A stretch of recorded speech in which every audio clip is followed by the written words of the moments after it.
Welcome back to Kiki மனம் kitchen. இன்னைக்கு நம்ம பார்க்க போகிறது ஒரு கிறிஸ்பியான ஸ்நாக் சோயா 65. அது எப்படி பண்ணலான்னு பார்க்கலாம். அதுக்கு நான் ஒரு 200 கிராம் அளவுக்கு நான் சோயா எடுத்திருக்கேன். பெரிய சோயா எடுத்திருக்கேன், அதுதான் டேஸ்ட் நல்லாயிருக்கும். இப்போ ஹாட் வாட்டர் நல்லா ரொம்ப நல்ல ஹாட்டாக இருக்கணும். அப்படி ஹாட் வாட்டரை நம்ம அதில் ஃபுல்லாக ஆட் பண்ணிக்கலாம். ஃபுல்லாக டிப் பண்ணிவிட்டு நம்ம கொஞ்சமாக அதில் உப்பு சேர்த்துட்டு நல்லா க்ளோஸ் பண்ணி வச்சுருவோம். அப்போ தான் சோயா நல்லா ஊறும், நல்லா ஸ்பாஞ்சியாட்டம் ஆகும். உங்களுக்கு எந்த அளவுக்கு ஹாட் வாட்டர் நல்லா ஹீட்டாக இருக்கும் அந்த அளவுக்கு சோயா நல்லா ஊறிடும். ஒரு 10 நிமிஷம் அப்படியே விட்டுருங்க. அதுக்கப்புறமா சோயா பாருங்கள் நல்லா உப்பி வர ஆரம்பிச்சிடும், நல்லா ஊறிடும் நல்லா உங்களுக்கு. இப்போ இந்த டைமில் நம்ம சோயாவை ஃபுல்லாக தண்ணியை ஃபுல்லாக ஸ்க்வீஸ் பண்ணி எடுத்துக்கலாம். நல்லா புழிஞ்சி எடுத்து இன்னொரு பவுலில் நம்ம ட்ரான்ஸ்ஃபர் பண்ணிக்கலாம். இப்போ பாருங்கள், நான் எல்லா சோயாவுமே நல்லா தண்ணியை புழிஞ்சிக்கிறேன். நீங்கள் தண்ணி இருந்துச்சு அப்படின்னா சோயாவில் நல்லா எண்ணெய் இழுக்க ஆரம்பிச்சிடும் ஃபுல்லாக உங்களுக்கு ஸ்நாக்ஸ் ஃபுல்லாக. ஸோ நல்லா முடிஞ்ச அளவுக்கு தண்ணியை ஃபுல்லாக நீங்கள் ட்ரைன் அவுட் பண்ணிவிடுங்க. இப்போ நான் ஃபுல் சோயாவுமே நான் தண்ணியை ஃபுல்லாக எடுத்துடுறேன். இப்போ பாருங்கள், நான் ஃபுல்லாக எடுத்துட்டேன். இதுக்கப்புறமா நம்ம இதுக்கு தேவையான இன்க்ரீடியன்ஸ் என்னென்னு பார்க்கலாம். இதுக்கு நான் 1 டேபிள் ஸ்பூன் அளவுக்கு காஷ்மீரி சில்லி எடுத்திருக்கேன். உங்ககிட்ட நார்மல் சில்லி வேணும்னா நீங்கள் அதை எடுத்துக்கலாம். இதுக்கு 2 டேபிள் ஸ்பூன் அளவுக்கு கரம் மசாலா, 1/2 டீஸ்பூன் அளவுக்கு நான் மஞ்சத்தூள் எடுத்திருக்கேன். 1 டேபிள் ஸ்பூன் அளவுக்கு இஞ்சி பூண்டு பேஸ்ட்டு, உப்பு ஒரு 1/2 டேபிள் ஸ்பூன்,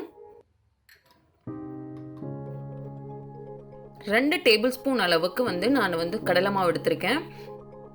கடலை மாவு கோட்டிங் நல்லா இருக்கும் உங்களுக்கு. 1 டேபிள் ஸ்பூன் அளவுக்கு கார்ன்ஃப்ளவர் மாவு, சோள மாவு, 1 டேபிள் ஸ்பூன் அளவுக்கு அரிசி மாவு, 1/2 லெமன் நான் கட் பண்ணி எடுத்து வச்சிருக்கேன். அதையும் நம்ம இதில் புழிஞ்சிக்கலாம். அவ்வளோதான், இதுக்கு தேவையான இன்க்ரீடியன்ஸ் அவ்வளோதான். இப்போ இது எல்லாத்தையும் சேர்த்து நல்லா கோட் ஆகிற மாதிரி நம்ம மிக்ஸ் பண்ணி எடுத்துக்கலாம். சோயாவில் ஃபுல்லாக எல்லாமே கோட் ஆகணும். இதுக்கு நீங்கள் தண்ணியை ஆட் பண்ண தேவையில்லை. இதில் இருக்கிறதே நீங்கள் ஃபுல்லாக மிக்ஸ் பண்ணிங்கனாவே போதும். நீங்கள் இதில் தண்ணி கொஞ்சம் லைட்டாக உங்களுக்கு ரொம்ப பிடிக்கல, மாவு சோயாவில் பிடிக்காத மாதிரி இருந்துச்சு அப்படின்னா நீங்கள் லைட்டாக 1 டேபிள் ஸ்பூன் அளவுக்கு தண்ணி ஆட் பண்ணிக்கலாம். மேக்ஸிமம் தண்ணி ஆட் பண்ணாமே நீங்கள் ஃபுல்லாக நீங்கள் கோட் பண்ணிக்கோங்க. நான் காஷ்மீரி சில்லி கலருக்காக ஆட் பண்ணியிருக்கேன். உங்களுக்கு வேண்டாம் அப்படின்னா நீங்கள் நார்மல் சில்லியை ஆட் பண்ணிக்கலாம்.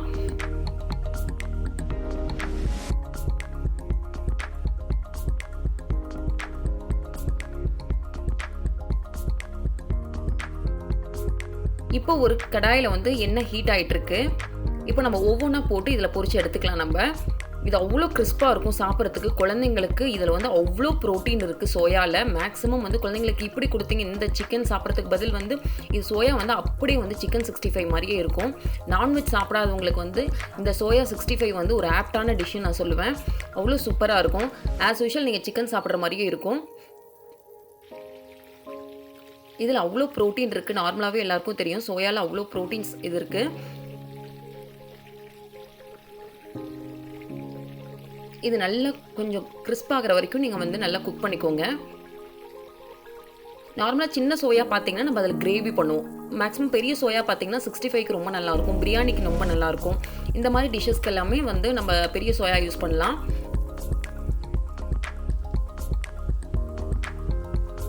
குழந்தைங்களுக்கும் ஈவினிங் ஒரு டிஃப்ரெண்ட்டான ஸ்நாக் இது.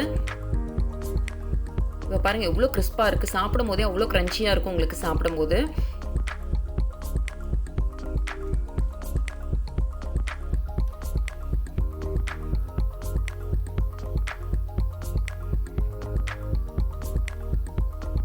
நல்லா குக் ஆகிடுச்சு, இவ்வளோ கிறிஸ்பாக. இப்போ இது எல்லா சோயாவும் நம்ம எடுத்துடலாம். சுத்தமாக ஆயில் பிடிக்காது உங்களுக்கு. நம்ம இதில் தண்ணி ஆட் பண்ணல, இருக்கிற தண்ணி ஃபுல்லாக ட்ரைன் பண்ணி நம்ம ட்ரை இன்க்ரீடியன்ஸ் மட்டும் தான் ஆட் பண்ணியிருக்கோம். ஸோ சுத்தமாக உங்களுக்கு ஆயிலே இதில் பிடிக்காது.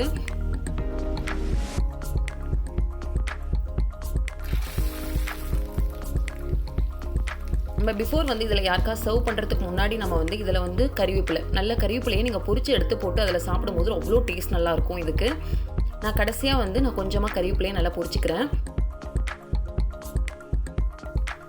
இப்போ நம்ம சர்வ் பண்ணுறதுக்கு முன்னாடி இது கறிவேப்பிலையை போட்டுட்டு நம்ம சர்வ் பண்ணும்போது ரொம்ப நல்லாயிருக்கும் பார்க்குறதுக்கு. சோயா 65 சூப்பரான சோயா 65 ரெடி ஆகிடுச்சு. இப்போ பாருங்கள் எவ்வளோ கிறிஸ்பாக இருக்குது.